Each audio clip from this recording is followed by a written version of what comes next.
If you're a true American patriot who believes in the unseen men and women defending this nation, hit subscribe. The story is for you.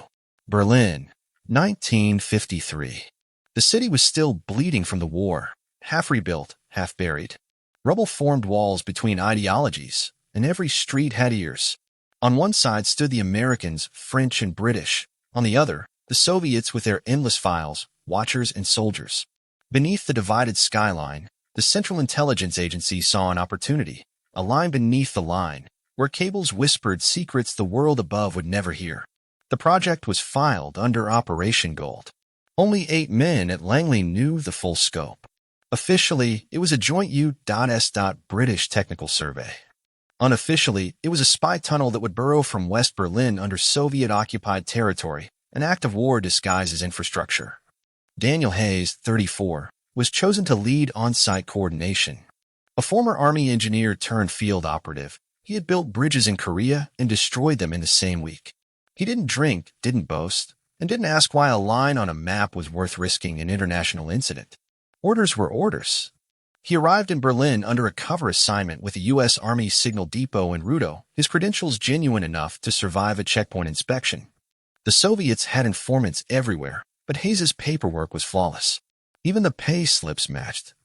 His British counterpart, MI6 officer Peter Lamb, handled local recruitment. They met in a safe flat disguised as an abandoned printer's shop. The windows were painted black from the inside. Lamb unrolled a penciled schematic across the table, a mile-long route beneath Soviet communications lines near Alt-Glienicke. "If we make it this far," Lamb said, tapping the end of the drawing, "we can hear the Red Army's heart beating." Hayes said nothing. He simply folded the blueprint, memorized the depth markers, and asked one question: "When do we start?" The next night, a convoy of U.S. Army trucks entered the Rudo compound. Inside were drill sections, compressor housings, and reinforced steel ribs disguised as signal conduit supports. The guard signed everything through under routine cable maintenance. Hayes had designed the deception himself. Every form, every crate label. The tunnel crews worked in rotating shifts under cover of darkness. Each man wore signal corps patches and carried forged orders. They believed they were laying an upgraded communications link for NATO command. Only Hayes and Lamb knew they were building a listening post aimed straight at the Soviet command net. By January 1954, they had advanced nearly 200 feet. The soil was soft and dry, dangerous for collapse, but ideal for concealment. Hayes set up a small operations room beneath the depot, lined with frequency monitors and code pads. Every measurement was logged, every vibration recorded. When a cable-laying machine jammed 30 meters in, Hayes went down himself to clear it, not because he distrusted the crew, but because no one else could understand the stakes. A single mistake could bring the East German police through the fence before sunrise. The tunnel grew inch by inch. By the end of 1955, it stretched almost 1,500 feet, stabilized with steel arches and pumped with filtered air. The listening gear, copper coils, amplifiers, and magnetic heads, was installed by technicians flown in under diplomatic passports. They worked blindfolded between tasks, each only aware of the section he handled. Compartmentalization was absolute. When the first Soviet transmission came through, a routine logistics order for tank maintenance near Karlshorst, Langley celebrated quietly. The operation was producing. The tunnel had worked. But Hayes felt no triumph. He knew every secret extracted was also a signal transmitted. The more they listened, the closer the enemy would start listening back. Above ground, Berlin carried on, soldiers patrolling, civilians trading cigarettes for bread, spies watching spies. Below, an American engineer listened to an empire breathe through wires buried in stolen ground. He kept 2 ledgers, one for Washington, one for himself. In the first, he wrote results. In the second, reminders of what it cost. The first warning wasn't the static on the wire, it was the silence from Langley. Reports that once came through every morning were suddenly delayed, trimmed, and missing familiar signatures. Hayes had been in the game long enough to know what silence meant. Someone was nervous. Someone had been told to stop writing. By the spring of 1956, the tunnel beneath Berlin was recording thousands of Soviet communications, logistics reports, troop movements, coded discussions from command headquarters in Karlshorst. The transcripts filled crates marked optical cable samples. What the analysts in Washington didn't see were the irregularities Hayes began noticing in the field.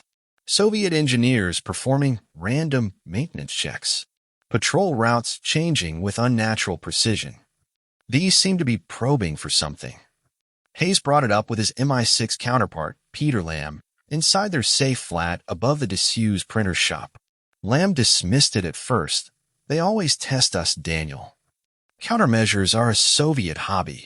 But the next day, Soviet work crews were spotted digging on the far side of the border, not 50 meters from one of the tunnel's listening spurs. Too close for coincidence. When Hayes sent the report up the chain, the reply from Langley was cryptic. Maintain posture. Continue collection. Source awareness unconfirmed. In bureaucratic language, it meant, they might know, but we're not shutting it down until we're certain. So the tunnel stayed live. Operators continued logging transmissions as if nothing had changed. Hayes rotated personnel more frequently, checking every badge, every clearance slip. The paranoia settled in like cold air through a crack in the ceiling. Then came the meeting at Tempelhof. Deputy Director Frank Weller, flown in under diplomatic cover, called Hayes and Lamb into an empty maintenance hangar. The sound of aircraft engines outside masked their voices. Weller carried a single folder marked Restricted. Inside was a summary cable, possible compromise within Allied liaison network. Soviet awareness probable. Controlled response recommended. Hayes stared at the document. Controlled response, he asked. Weller nodded. If the Soviets know, they won't move yet. Not until they can prove it. That buys us time. Keep the taps running. Gather everything we can until they show their hand. It was a cold calculation, but Hayes understood it. Intelligence wasn't about safety. It was about advantage. 2 weeks later, an East German courier crossed into the West with a request for asylum. He claimed to have knowledge of Soviet counterintelligence operations in Berlin. Hayes led the extraction himself, a gray night by the Teltow Canal, fog thick enough to erase sound. The man's name was Klaus Ritter, mid-level technician in the Ministry of State Security. Ritter handed Hayes a sealed envelope and said only one thing before disappearing into the safe car. They already know where you are digging. The photos inside showed schematic fragments of a buried cable gallery, identical to Operation Gold. The leak wasn't a possibility anymore. It was a certainty. Hayes called an emergency meeting with Lamb. How long do we keep listening to our own obituary? Lamb asked, tapping the envelope. Until Washington says stop, Hayes replied. But even as he spoke, he knew there would be no official stop. Ending it would mean admitting failure and worse, exposure. 3 months later, Soviet and East German engineers conducted what they called a storm damage inspection east of Alt-Glienicke. Journalists were invited. Cameras rolled. At the center of the pit was the severed tunnel, the entire project laid bare like an autopsy. Moscow denounced it as an American provocation. The West feigned surprise, calling it an accidental discovery during routine work. Langley's response was silence. Files were sealed under technical intelligence matters. The press moved on within days. Hayes didn't. He walked the abandoned shaft one last time. The air was stale, metal dripping with condensation. He touched the sidewall steel he had personally bolted 2 years earlier and thought about the hours, the secrecy, the men who had risked everything. He wondered how long the Soviets had been listening back. Later, back in Rudo, he burned his second ledger, the one he kept for himself. The agency already had the official version of events. His truth was now classified by Ash. The order came down a week later. Prepare after-action assessment. Identify cause of compromise. The file had a single name highlighted in red ink, George Blake. Hayes closed the folder, turned off the light, and understood that the tunnel hadn't failed. The people had. Vienna, 1956. The city called itself neutral, but Hayes knew neutrality was just camouflage for chaos. Every street cafe had a listener. Every embassy had a mole. It was where East met West, not with guns, but with briefcases and smiles. Hayes arrived under a new name, David Hunt, assigned to the Cultural Exchange Division of the U.S. mission. His real purpose was buried inside a diplomatic pouch, files detailing irregularities traced to a British liaison officer named George Blake. The evidence wasn't yet proof, but it was smoke thick enough to suggest fire. Blake had served with MI6 through the Korean conflict, fluent in Russian, with impeccable tradecraft and access to both British and American operations. He was one of the few cleared for joint projects, including Operation Gold. If the Soviets had known about the Berlin Tunnel from the beginning, as the evidence suggested, the betrayal had to have come through him. Hayes's first task was to observe. No accusations, no confrontation, just watch, report, and survive. Vienna's intelligence scene was dense with watchers. The KGB, GRU, SIS, CIA, Mossad, and half a dozen unofficial freelancers. The air itself felt classified. He met Blake under pretense of coordinating an educational outreach for British engineers, an easy excuse for two technical liaisons to share coffee in a public place. The meeting took place at Café Pruckl, a regular haunt for Western operatives posing as diplomats. The windows overlooked the Ringstrasse, and a street violinist played something sentimental in the background, probably for cover noise. Blake appeared calm. Too calm. He asked about Berlin, how the communications test line was progressing. Hayes gave rehearsed responses, letting silence do the work. When Blake asked specific distance measurements, a detail no one outside the inner cell should know, Hayes recorded the moment in memory, the way a sniper marks wind before a shot. That night, in his temporary flat near the Danube, Hayes drafted a field memo. Subject displays controlled curiosity. Level of knowledge exceeds authorized clearance. Possible pre-briefing from Soviet channel. Recommend deeper probe. He encrypted it through the U.S. military attaché's pouch. 3 days later, Langley's response came back short. Observation acknowledged. Coordination with SIS ongoing. Stand down. No unilateral action. To Hayes, that was bureaucracy's way of saying we know, but politics forbids truth. Britain would not allow an American to interrogate one of their own. It was the price of alliance. Still, he couldn't let it go. He began reconstructing the chain of access from memory. Every cable Blake had handled, every courier route shared between SIS and the CIA Berlin station. One name repeated, Transit Desk 4B, Vienna. That was the diplomatic mail sorting hub used jointly by both services. If the KGB had intercepted anything, it would have been there. Hayes arranged a night shift inspection under pretense of a security audit. 2 clerks, 1 guard. He flipped through the ledgers by flashlight. Then he saw it, an entry stamped months before the tunnel's construction had even begun, priority diplomatic material to Moscow, cleared by liaison G. Blake. That was it. Proof. Not speculation, not coincidence, authorization from the inside. He transmitted a brief coded alert, source confirmed. Link Vienna, Moscow. Action required. No response. Instead, 2 days later, MI6 quietly recalled Blake to London. Hayes wasn't told why. He learned through unofficial channels that the man had been detained for questioning. 3 weeks later, confirmation arrived via a secure backchannel from SIS. Blake had confessed, voluntarily. He had been recruited by the KGB during captivity in North Korea and had passed secrets for years, including details about Operation Gold before the first spade hit the ground. For Hayes, it wasn't vindication. It was a delayed obituary for everyone who had worked the tunnel believing in secrecy. He sat alone that night, staring out at the Danube, lights flickering across black water. He thought of the men who had hauled steel beneath Berlin, trusting in classified promises. The enemy hadn't beaten them with weapons, only patience. The next morning, he closed his Vienna cover, burned his notes, and left the city without notice. His official assignment was over. His unofficial mission had just begun. Hayes returned to Berlin in late 1956, but the city had changed. The streets were quieter, more patrolled, more afraid. The Soviets had turned the exposure of the tunnel into propaganda, pamphlets, lectures, museum exhibits showing Western espionage. Tour groups walked through what was left of the shaft, now sealed behind glass. They called it the Americans' folly.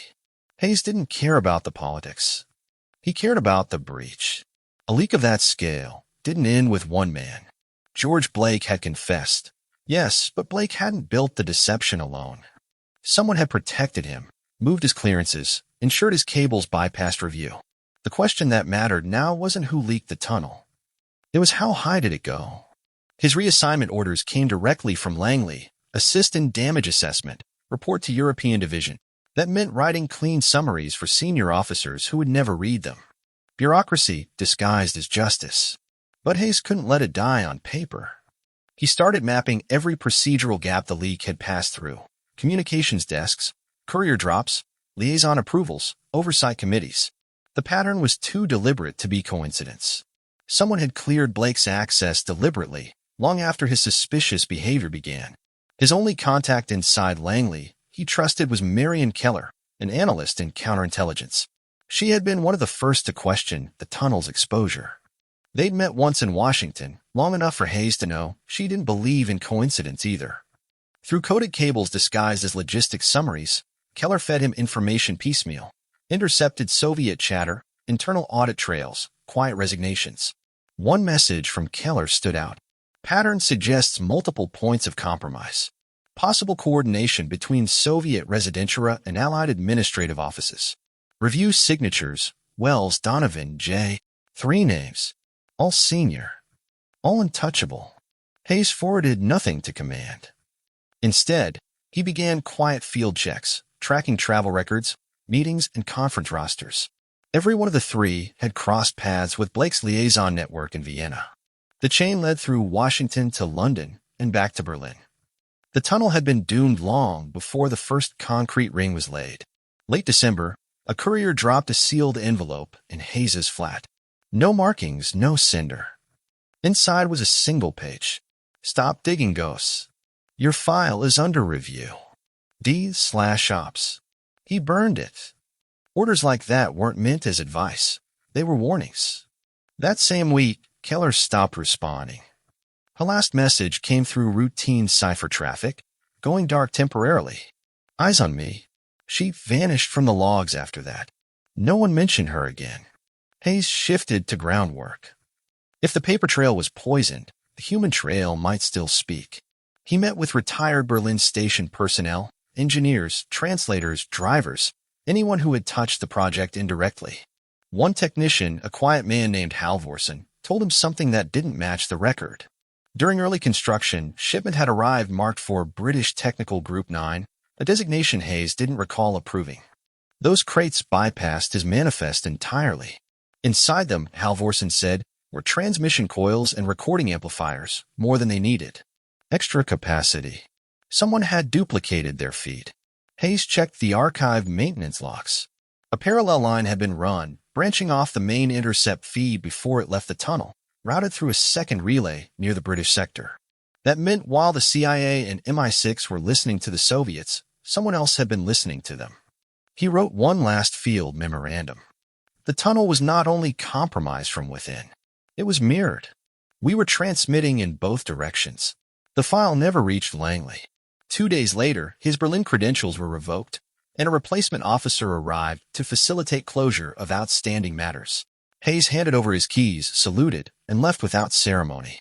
That night, he watched the floodlights on the border shimmer through falling snow.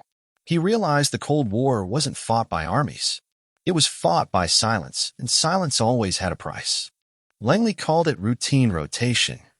In reality, Hayes was being pushed out of Europe. He was reassigned to a temporary posting at the CIA's Technical Services Division in Arlington, Virginia, far from Berlin, far from anything that mattered. His official job, reviewing declassified communications archives for training value. His unofficial reality, exile. For months, he did what they asked, scanned microfilm, redacted old memos, verified cable formats. But every line of those transcripts pointed back to the same pattern. Repetition, shadow routing, missing pages. Somewhere inside the system, someone was still covering the tracks of the Berlin tunnel compromise. The leak hadn't been contained. It had evolved. In March 1957, a memo crossed his desk labeled OP/Mirror Preliminary Assessment. It described an ongoing review of signals losses within NATO's European Command Network. The summary mentioned unexplained duplication of transmission streams, identical data packets sent through unknown secondary circuits. Hayes froze. It was the same phrasing he'd written months earlier in Berlin. The feed was mirrored. He requested access to the project. The reply came from Deputy Director Weller, denied. Above your clearance. That night, Hayes drove to Quantico to meet a former colleague, Lieutenant Colonel Robert Amaze, who had worked joint operations before the tunnel fallout. Amaze confirmed the rumors a classified internal probe was underway under the name Operation Mirror. It aimed to determine whether foreign signals agencies were piggybacking on American collection networks. They're calling it passive infiltration, Amaze said. means we built the door and left it open. The British had quietly launched their own review. Hayes suspected that parts of their infrastructure had been tapped from within Allied installations. If true, it meant the Soviets had penetrated deeper than anyone admitted, not just one project, but the entire intelligence-sharing framework. Hayes realized why he'd been sidelined. He was too close to the original compromise and too persistent. If Operation Mirror confirmed his theory, it would implicate senior figures in both agencies. But he couldn't stay silent. Using an old safe-house network, he reached out to a contact in Bonn, an NSA crypt analyst named Elliot Carter, who owed him a favor from earlier joint work on cipher relays. They met at night near the Rhine under the cover of a NATO logistics audit. Carter brought evidence, intercepted metadata showing bleed over from Western transmissions into Soviet monitoring bands. The duplication originated from relay points near London and Frankfurt, official facilities with unofficial traffic.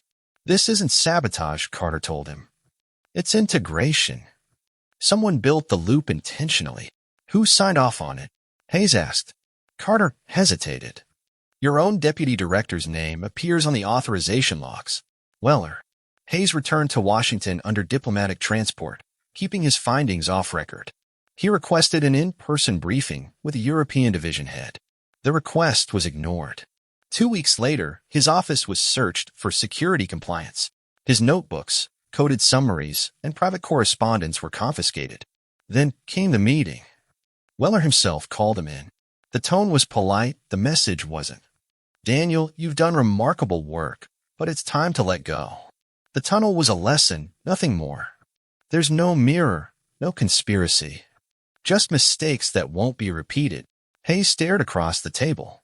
Sir, the same patterns are still active. We're being read in real time. Weller leaned forward. You're out of line. You're not cleared to make those determinations. Hayes knew that wasn't a denial. It was an order to stop looking. When he left headquarters that evening, 2 black sedans idled across the street. He noted the plates but didn't write them down. Some details were safer inside memory. He relocated that night to a safe apartment outside Langley, one the agency itself had forgotten to decommission. From there, he began reconstructing Operation Mirror from memory, creating a personal record that couldn't be deleted. Each page he wrote started the same way. This is not about the tunnel. This is about who kept digging after it collapsed. The Cold War had entered a new phase, one fought not beneath Berlin, but inside the systems built to protect it. By spring 1958, Hayes had disappeared from the official CIA roster. His personnel file was marked inactive, administrative leave. In practice, it meant he no longer existed. No badge, no salary, no clearance. Yet every few weeks, coded fragments reached him through channels no longer sanctioned, fragments of internal correspondence, all pointing to the same phrase, Ghost Division. Rumor claimed it was a compartment inside the Director of Operations, created to manage unauthorized or deniable activities, missions without budget codes or oversight trails. If Operation Mirror had roots anywhere, it was there. Hayes operated from a rented apartment near Arlington Cemetery. He kept the blinds closed and his typewriter covered. The neighbors thought he worked nights at a warehouse. In truth, he built timelines. The more he connected the dots, the more the same names resurfaced. Weller, Donovan, J., and a handful of faceless case officers identified only by initials. They weren't cleaning up a scandal. They were preserving an active channel. One night, an unmarked envelope slipped under his door. Inside was a single microfilm frame wrapped in plain tissue. When magnified, it revealed a debriefing transcript from a defector interrogation. KGB officer Alexei Morozov debriefed in Zurich 6 months earlier. His statement, "The Americans do not know. We listen through their own wire. A group within them feeds us everything we need. They call it the Ghost Division." Hayes felt the weight of it. The Soviets weren't just listening, they were being helped. He needed confirmation. Using an old emergency contact still active in Bonn, he arranged to meet a logistics officer from the U.S. Signal Corps who had handled transfer manifests for classified shipments to Berlin in 1955-56. The man's name was Sergeant Leon Riggs, a talkative veteran, recently discharged. They met at a roadside diner on Route 50. Over black coffee, Riggs described crates stamped with false project codes that bypassed customs and inspection entirely. They told us it was communications gear for NATO, he said. Funny thing, half those shipments went out on British planes, not ours. Hayes asked for the routing slips. Riggs produced carbon copies. Each bore an identical internal signature, authorization, Division G. That was it. Division G Ghost. Back in Arlington, Hayes pieced together the pattern. Division G wasn't rogue. It was embedded. A covert cell inside the agency itself, coordinating joint data exchanges with Allied signals partners. Somewhere in those exchanges, Soviet handlers had found a foothold, a reciprocal channel disguised as liaison traffic. The tunnel, the leaks, the mirrored feeds, all consequences of one system built without firewalls between allies. Then, one evening, a coded call came through an old encrypted line, 2 clicks, pause, 3 clicks, Keller's signature. She was alive. Her voice was quiet, strained. "Daniel," she said. "You were right. They didn't shut Mirror down. They absorbed it. Ghost Division is the new framework. It's operational, running real-time intercepts across Europe. But it's feeding both directions. Someone's inside the control network. Where are you?" he asked. "Safe. For now. But they're cleaning house. Anyone who worked Gold or Mirror is being reassigned or erased. If you have anything on paper, burn it. You're next." The line went dead. That night, Hayes packed everything he owned, notes, film, ledgers, into a canvas duffel. He drove until dawn, heading south. Somewhere between Richmond and Norfolk, he dumped the entire bag into the James River. He watched the surface swallow the pages quietly. If the agency wanted ghosts, he would give them one. He vanished into civilian life. No trace, no address, no record. But before disappearing, he mailed one final packet to Keller's last known drop point, the microfilm, Riggs's manifest, and a single typed note. "You can bury the tunnel, the leak, the names, but not the truth. Someone will dig again." That was the last time anyone saw Daniel Hayes. Langley, 1961. The world had shifted again. New president, new doctrine, same shadows. The Berlin Wall had gone up, splitting the city for good. But beneath the concrete and wire, old secrets still moved like current through buried cables. One of them was named Daniel Hayes. Officially, he had died in a car crash outside Norfolk 3 years earlier. The report listed an unidentifiable body and a sealed coffin. Unofficially, his disappearance had become a classified inconvenience. Too many unanswered questions. Too many ghosts. Now, the agency wanted them buried for real. A directive went out under Project Retrieve, an internal cleanup initiative aimed at locating lost field assets connected to defunct operations. The list included former operatives tied to Operation Gold and the subsequent Mirror inquiry. At the top was Hayes. The man chosen to find him was Cole Avery, a younger field officer who had studied Hayes's reports at Camp Peary. Avery admired the myth, the engineer who had built the Berlin Tunnel, exposed the mole, then vanished rather than compromise the truth. But admiration didn't matter. Orders did. His mission? Locate, identify, neutralize if compromised. Avery began in Virginia. The crash site file didn't match the autopsy timeline. The blood type was wrong. Dental records were destroyed in processing, standard indicators of a staged death. He followed the trail of Hayes's pension disbursements, redirected to a post office in Savannah, Georgia, then stopped. From there, he found fragments, a hardware store receipt, banknotes signed under an alias, David Hunt, Hayes's old Vienna cover. It was enough. Avery flew to coastal Georgia, posing as a Navy contractor. He found him near the docks. Older, thinner, gray-haired, running a boat repair shop. The locals called him Mr. Hunt. The first meeting was deliberate coincidence. Avery approached while Hayes was repairing an outboard motor. He introduced himself as a journalist writing about the Berlin Tunnel. Hayes looked at him once, saw through the lie, and said, "Langley still can't let the dead stay buried, huh?" They talked in the back room, away from the noise of the harbor. Hayes poured 2 coffees, no small talk. "You're not here for my story," he said. "You're here to make sure I don't tell it." Avery hesitated. "They think you have copies. Documents from Mirror. Ghost Division."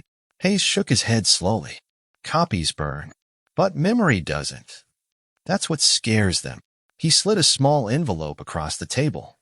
Inside were negatives, photos of documents Avery recognized from training lectures. internal memoranda with Weller's signature, approval stamps from Division G, notes confirming dual-feed intercepts between Allied and Soviet channels.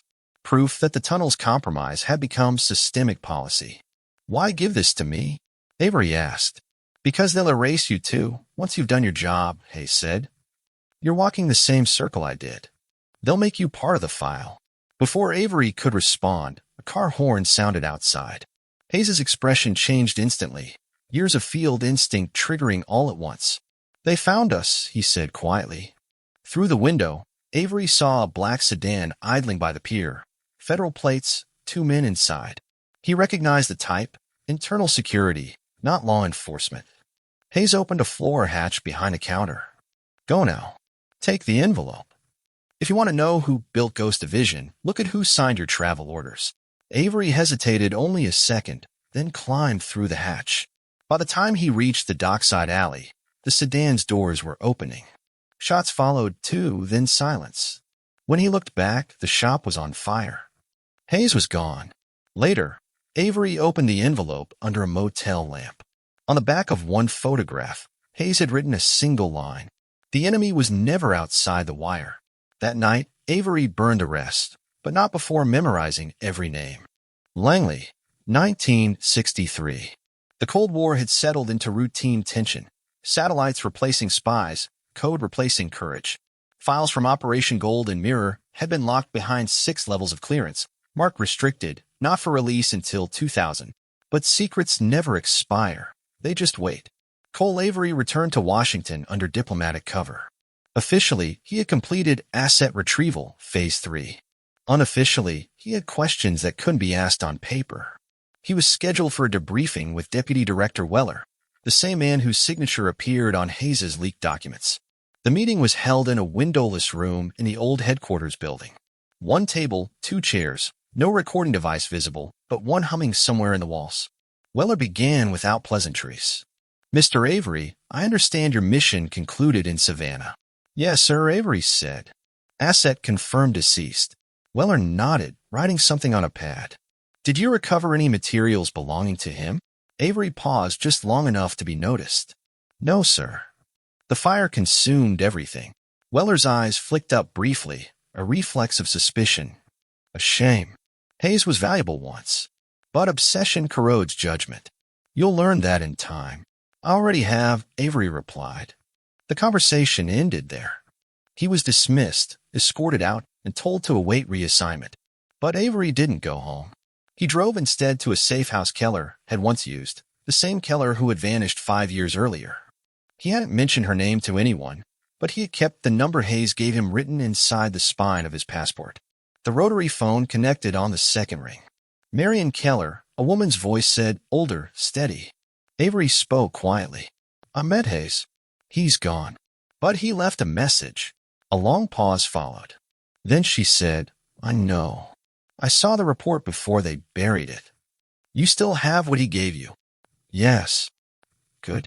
Then listen carefully. Ghost Division never shut down. It was renamed Project Signal under NATO's Joint Intelligence umbrella. Same architecture. Same loop channels. Every intercept routed through Allied partners. The Soviets don't need moles anymore. They just need access points. And we gave them that voluntarily."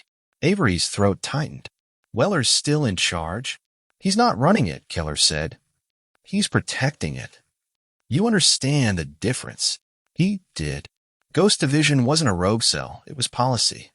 A convenient blind spot disguised as cooperation. Keller continued, "You have 2 options. Hand the evidence to internal security and vanish within the week, or leak it to the Senate Intelligence Committee and never live another day unobserved." "Which would Hayes have done?" Avery asked. "Hayes stopped believing the agency could police itself," she said. "But he never stopped believing in the country." He hung up without answering. That night, he drove to Arlington, parked outside the cemetery, and walked towards Section 60, the new plots for Cold War dead who officially never served. Under the streetlight, he left the envelope on a marble headstone labeled Daniel J. Hayes, 1919 to 1958. The envelope contained nothing but a single page, the names, dates, and division codes Hayes had uncovered. The rest, negatives, duplicates, annotations, Avery had memorized, just as Hayes once had. By dawn, the envelope was gone. So was Avery. Months later, an anonymous dossier arrived at a Senate subcommittee on intelligence oversight and signed untraceable. It detailed a covert signal-sharing arrangement between NATO and Soviet intercept units, hidden behind decades of technical cooperation. It was quietly classified and shelved. Officially, it never existed. Weller retired the next year. His farewell speech praised the unsung patriots who built the architecture of peace through vigilance. Keller disappeared again, likely under a new name. And somewhere in Europe, a forgotten data relay continued to hum, transmitting packets that no one officially monitored. But in Langley's archives, under a mislabeled storage code, an internal memo remained unredacted. It read, Operation Gold/Mirror/Signal. Field engineer Daniel Hayes demonstrated exceptional initiative under adverse conditions. Recommend posthumous commendation, file to remain sealed indefinitely. It was the only acknowledgement he ever received. If you read between the lines, you could still see the truth. That one American dug a tunnel to listen to an enemy and discovered that the loudest voices were speaking from his own side. If this story made you proud to stand for something bigger than yourself, leave a like and comment where you're watching from. Real heroes don't wear capes. They carry classified clearance. For those who serve without recognition, the flag is not decoration. It's a promise kept in silence.